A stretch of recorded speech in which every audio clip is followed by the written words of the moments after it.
Hello students, मेरा समझते आपका अपलोड चैनल फिजिक्स और दोस्ती में एक बार फिर स्वागत करता हूँ। तो आज आपके लिए क्लास 12 की फिजिक्स जो हमारी इम्पोर्टेंट डेरिवेशन की श्रृंखला चल रही है, तो उसी को आगे बढ़ा। तो आज हमसे बात करेंगे जो हमने पिछले में बात की थी आपसे बायो-सैवर्ट का नियम।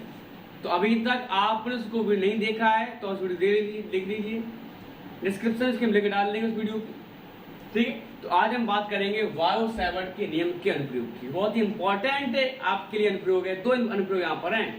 पहला आता है कि धारावाही वृत्ताकार लूप अथवा कुंडली के केंद्र पर, दूसरा आएगा उसकी उस केंद्र के अक्ष के अनुदिश निकालना पड़ेगा। तो दोनों की बात करेंगे, पहले इसको समझा लेंगे तो दूसरा पार्ट आपका आ जाएगा वो अक्ष के अनुदिश आएगा। तो उसकी बात करते हैं। तो आपके पास क्या है, धारावाही वृत्ताकार लूप अथवा कुंडली के केंद्र पर आपको निकालना है चुंबकीय क्षेत्र। एक बात की जाए तो माना जाए हमारे पास कोई चालक तार है, सीधा तार, और उस तार को हमने एक वृत्ताकार लूप का आकार दिया, इस तरीके से मोड़ के हमने एक वृत्ताकार लूप का आकार दिया। और जब वह लूप बन जाएगा तो हमें निकालना है उसी लूप के केंद्र पर, उस लूप के केंद्र पर। तो किस तरीके से हो जाए, एक हमारे पास वृत्ताकार इस तरीके से, तो हमने एक वृत्ताकार लूप बनाया और माना जाए कि इसमें जो आपके वृत्ताकार लूप में आई धारा प्रवाहित हो रही है, यानी कि इस लूप के दोनों स्रोत को किसी बैटरी या किसी भी विद्युत स्रोत से जोड़ा गया है और आई धारा का प्रवाह कराया जा रहा है। क्योंकि यह जो चालक तार है, यह चालक तार छोटे छोटे लघु खंडों से मिलकर बना हुआ है। तो हम इसके किसी भी एक लघु अल्पांश, तो इसके हम किसी भी एक लघु अल्पांश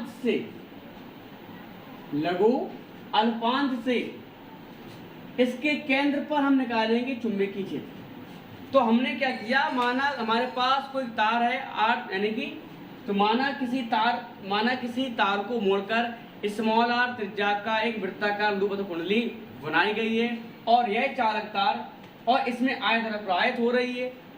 आय प्रवाहित कैसे हो रही है हमारे पास, क्लॉकवाइज नहीं, सॉरी क्या है, एंटी क्लॉकवाइज, वामवर्त। तो वामावर्त दिशा में इस लूप में आई धारा प्रवाहित हो रही है। और यह जो लूप है, यह लूप छोटे छोटे लघु खंडों से मिलकर बना हुआ है और इसके किसी एक लघुखंड डीएल द्वारा, डीएल नाम दिया हमने, डीएल द्वारा इसके केंद्र पर हमें निकालेंगे क्या, उत्पन्न चुंबकीय क्षेत्र। पहले निकालेंगे लघु का, निकालेंगे उसके बाद करेंगे बात संपूर्ण की। तो लघु का निकाल लें। अगर आपको किसी की संपूर्ण जानकारी पता करनी हो, संपूर्ण थोड़ी जानकारी तो पता तो करो है कौन वो, तो अब छोटी छोटी जानकारी से मिला के अब उसकी संपूर्ण जानकारी प्राप्त करो। वही बात यहाँ पर है।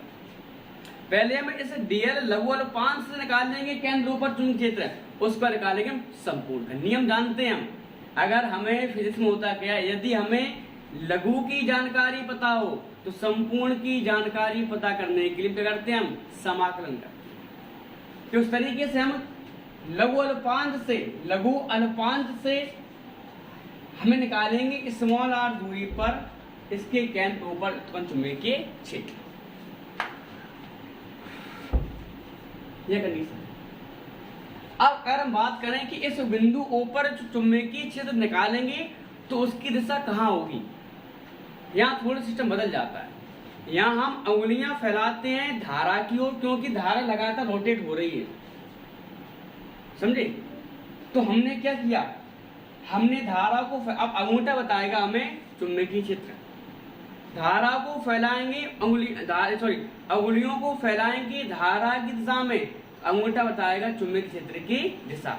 आगे बात करें पर नलका में यही बात होगी, तो वहां पर ही होगा। तो हमने धारा को फैलाया, अंगुलियों को फैलाया धारा की दिशा में इस तरीके से। तो अंगूठा कहाँ है, अब लंबवत वार की ओर, तो चुंबकीय क्षेत्र कहाँ होगा, तो चुंबकीय क्षेत्र होगा वो कहाँ होगा, डीवी वेक्टर कहाँ की ओर होगा, वार की ओर। लघु की बात करें, संपूर्ण की मान हो जाएगा वी वेक्टर, इस तरीके से। तो क्लियर प्रवाहित हो रही है। तो सीधी सी बात समझा जाए कि माना किसी तार को मोड़कर स्मॉल आर त्रिज्या का एक वृत्ताकार लूप अथवा कुंडली बनाई गई है, जिसमें आई धारा वामवर्त दिशा में प्रवाहित हो रही है और यह लघुखंड या यह लूप छोटे छोटे लघुखंडों से मिलकर बना हुआ है, जिसके किसी लघुखंड डीएल द्वारा केंद्र पर उत्पन्न चुंबकीय क्षेत्र में ज्ञात करना है, छोटे से। अब सुनिए, तो इस लघुखंड द्वारा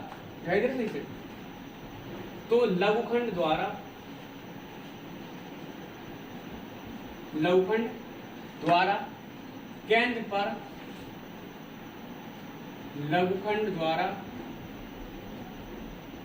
पर उत्पन्न चुंबकीय क्षेत्र कितना हो जाएगा हमारे पास हो जाएगा dV इक्वल टू हो जाएगा μ0/4 pi I dl sin theta upon r।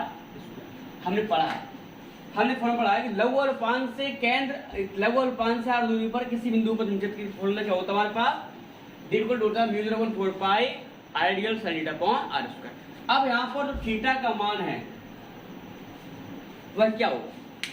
अब थीटा का मान डिपेंड करता है लघु अल्पांश, इस तरीके से देखा जाए, ये हमारे पास एक लूप ही तो है, इस लूप का हमने अवयव माना ऊपर dl,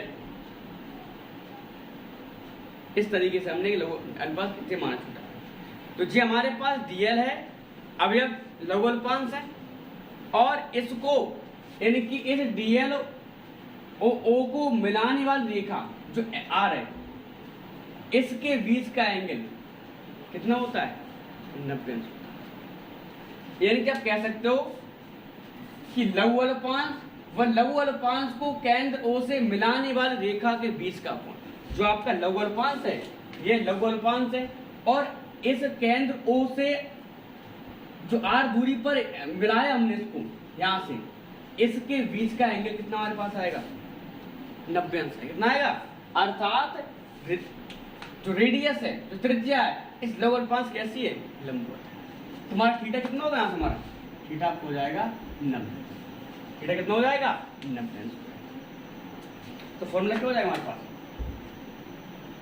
d इक्वल टू हो जाएगा μ0/4 pi I dl sin 90 upon r square. तो d इक्वल टू हो जाएगा μ0/4 पाई I dl sin 90 कितना एक होता है I dl upon r, I dl upon r square. यहाँ तक बात हो गई। तो हमने अभी तो संपूर्ण हमने अभी किसका निकाला, हमने लघु अल्पांश। हमने इस dl लघु अल्पांश के कारण जो केंद्र O पर चुंबकीय निकाला, कितना निकाला हमने, dv निकाला। हमें निकालना है संपूर्ण का।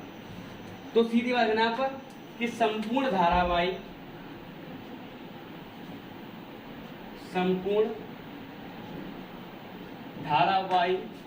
चालक के कारण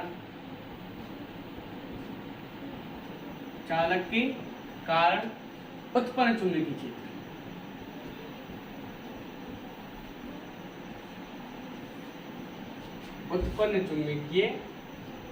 क्षेत्र, हमने लघु का निकाल लिया, निकालने इसका मैं संपूर्ण कर। तो क्या करेंगे यहाँ से हम इंटीग्रेशन संपूर्ण करता है, integration μ0/4 pi I dl upon r। इसका जब आप समाकलन करोगे, जैसे हमारे पास है dx, एक बार समझ लो ध्यान से, अच्छा टॉपिक है, अच्छा पॉइंट है। dx है, हमने कहा dx का समाकलन कीजिए। आप जानते होंगे इस dx के साथ छुपा हुआ है x की पावर 0, अर्थात 1 मल्टीपल 1 होगा। और हम जानते हैं कि इंटीग्रेशन dx x की पावर n dx का फॉर्मूला क्या होता है, x की पावर n+1 बटे n+1। ठीक उसी प्रकार से यहाँ पर क्या हो जाएगा, x की पावर क्या 0 है, x की पावर 0+1 बटे 0+1। तो क्या मिलेगा यहाँ से हमें x ही तो मिलेगा। तो dx का कितना समाकलन आया, x आया। तो ठीक उसी प्रकार से क्या करेंगे यहाँ से, जो आपका dv का समाकलन होगा तो कितना आएगा यहाँ से हमारा v आ जाएगा। अब संपूर्ण है तो शुरुआत में लघु अल्पांश पूरा वृत्त है, लूप है, अर्थात वृत्त की परिधि कितनी 2 पाई आर होती है। तो शुरुआत में डीएल कितना था, 0 से होगा स्टार्ट, लघु पर डीएल से पूरा स्टार्ट होगा हमारा, कहां से जाएगा 0 से 2 पाई, 0 से 2 पाई स्मॉल आर त्रिज्या का वृत्त है, लूप है 0 से 2 पाई आर। अब एक बात हम जानते हैं कि हम केवल हम समाकलन हो चाहे वो अवकलन हो, केवल उसी का करेंगे जिसका मन बदलता रहे, जो चेंजेबल हो, जो नियत हो, कांस्टेंट हो, उसका हम ना कभी समाकलन करते ना उसका हम कभी अवकलन करते हैं। तो हमारे पास कांस्टेंट क्या है, हमारे पास कांस्टेंट है μ0 अपॉन 4 पाई, धारा भी समान होगी और आर रेडियस थोड़ी बदल जाएगी, रेडियस कैसे होगी, रेडियस भी समान होगी। केवल अंदर बचा है, क्या बचा अंदर, अब v इक्वल टू हो जाएगा हमारा यहां से μ0 upon 4 pi I upon R square, limit DL का समाकलन, वही बात है डीएल का समाकलन है, लिमिट 0 से 2 पाई, तो v इक्वल टू हो जाएगा यहां से हमारा क्या, μ0 upon 4 pi I upon R square. Limit रखते कैसे हम, अपर ऊपर है, लोअर अपर पहले रखेंगे, अपर रखते कहाँ एल रखेंगे, जो डी के साथ उसका और रखते हैं हम, dx होता x होता उसके साथ रखते हैं, तो dl तो रखें कहाँ लिमिट हम, तो 2 पाई r माइनस के अपर माइनस के लोअर, तो v इक्वल टू हो जाएगा यहाँ से हमारा क्या, μ0 upon 4 pi i upon R square into 2 pi r से r कैंसिल, पाई से पाई कैंसिल, 2 दूनी 4, तो v कितना मिलेगा यहाँ से हमें, μ0 i upon 2r, μ0 i upon 2r। इस तरीके से हमने निकाला है, कहाँ निकाला, हमने निकाला केंद्र पर उत्पन्न चुंबकीय क्षेत्र, क्या मिला हमें, v कोड मिला हमें μ0 i अपॉन 2r। मात्र जानते क्या होता, न्यूटन प्रति एम्पियर, न्यूटन प्रति एम्पियर। हाँ, अगर माना जाए कि हमने जो तार था हमारे पास उसका एक फेरा था और लपेट दिया 1 2 3, यानी कि बहुत n फेरों कुंडली बना दी जाए, तो लिखना यहाँ पर, यदि कुंडली में कितने फेरे हो, n फेरे हो, तो v बराबर हो जाएगा हमारा क्या, μ0 ni upon 2r, μ0 ni upon 2r, मात्रा वही रहेगा हमारे पास न्यूटन प्रति एम्पियर। तो इस तरीके से हमने डेरिवेशन बहुत आसान समझा। एक बार और समझ लीजिए, पूरे कॉन्सेप्ट क्लियर कर दे रहे हैं। हमें निकालना था धारावी वृत्ताकार लूप अथवा कुंडली केंद्र पर उत्पन्न चुंबकीय क्षेत्र, निकालने का तरीका समझा हमने। हमारे पास एक सीधा धारावाहिक चालक तार था, उसको हमने वृत्ताकार लूप का आकार दिया, पहली बार स्मॉल आर त्रिज्या का वृत्ताकार लूप बनाया और उसके किसी लगभग 5 डीएल से हमने r दूरी पर में केंद्र पर उत्पन्न चुंबकीय कितना था हमारे पास, dv था, कितना था, dv था। यह जो v वेक्टर है इस संपूर्ण का दिशा निकाली हमने अंगुलियों को रखा धारा दिशा में, अंगूठा बताया चुंबकीय क्षेत्र की दिशा, कॉन्सेप्ट चेंज हुआ था। तो उस तरीके से हमने देखा कि लघु खंड द्वारा, लघु खंड द्वारा, ये लघु अल्पांश द्वारा, तो लघु खंड द्वारा केंद्र पर उत्पन्न क्षेत्र, हमने फॉर्मूला क्या पढ़ा था, वायु का नियम, delta equal to μ0 upon 4 pi ideal sin theta upon r square. वही बात हमने किया कि μ0 upon 4 pi ideal sin theta upon r square. अब यहाँ पर जो आपका लघु अल्पांश है, लघु अल्पांश को केंद्र O से जो मिलाने वाली रेखा के बीच का एंगल कितना हमारे पास है, 90 होता है। बात समझा तो कीजिएगा ना। इस तरीके से हमारे वृत्त का लूप था, हमने यहाँ एक लघु अल्पांश माना, यह जो लघु अल्पांश होगा, इस लघु अल्पांश पर के केंद्र O से सेंटर से जो दूरी जाएगी उसे आप मिलाओगे तो उससे तो कैसा होता है, लंबवत होता है। यानी कि यहाँ पर जो आपका लघु अल्पांश है और जो दूरी है मिलाई जा रही है, इससे यानी रेडियस मिली हुई है, इसका एंगल निकालोगे कितने मिलेगा हमें, 90 मिलता है। तो थीटा हमारा हो गया 90। यहाँ लिख देना आप डीएल, वह डीएल को लघु अल्पांश से मिलाना रेखा के बीच का बना थीटा हमारा कितना है 90। तो हमें डी को मिला μ0 4 pi ideal sin upon r square. sin कितना होता है हमारा 1 होता है, वहां से मिला D equal to mu 0.4 pi ideal upon square. हमने यहाँ से लघु की जानकारी किस निकाली, हमने लघु की निकाली। निकालनी किसकी, हमें संपूर्ण की। संपूर्ण की निकाली हमने, संपूर्ण की किया हमने, इंटीग्रेशन किया था, निकाला हमने। अब लूप बना, आपने एक वृत्ताकार लूप बनाया तो लिमिट पहले शुरुआत देखना 0 से, लघु अल्पांश 0 पूरा घूमेगा कितना, 2 पाई 0 से 2 पाई निकाला हमने यहाँ से। डी सवाल कितना मिला, हमें v मिला, जो कांस्टेंट है उसे हमने बाहर निकाल लिया तो मिला हमें 0.4 पाई आई अपन आर स्क्वायर dl, 0 से 2 पाई आर निकाला हमने। dl का सवाल l किया, लिमिट 0 2 पाई आर, लिमिट रखी हमने अपर माइनस के लोअर, 2 पाई आर से आर कैंसिल, पाई से पाई कैंसिल, 2 दूनी 4 तो v और mu 0 I, mu 0 I upon 2 नहीं, mu 0 I upon 2 R, mu 0 I upon 2 R, मात्रा न्यूटन प्रति एम्पीयर मीटर। अगर n फेयर हो कुंडली में तो म्यू 0 n आई अपॉन मात्रा न्यूटन प्रति एम्पीयर मीटर। इस तरीके से हमने निकाला है इसकी केंद्र और चुंबकीय क्षेत्र। आगे हम बात कर रहे हैं इसकी आगे बात करेंगे हम इसके अच्छे के अंश। ठीक है, तो अगर आपने वीडियो सब्सक्राइब नहीं किया है चैनल को सब्सक्राइब कर लीजिएगा, लाइक कर दीजिएगा, दोस्तों से ठीक है, थैंक यू बच्चों।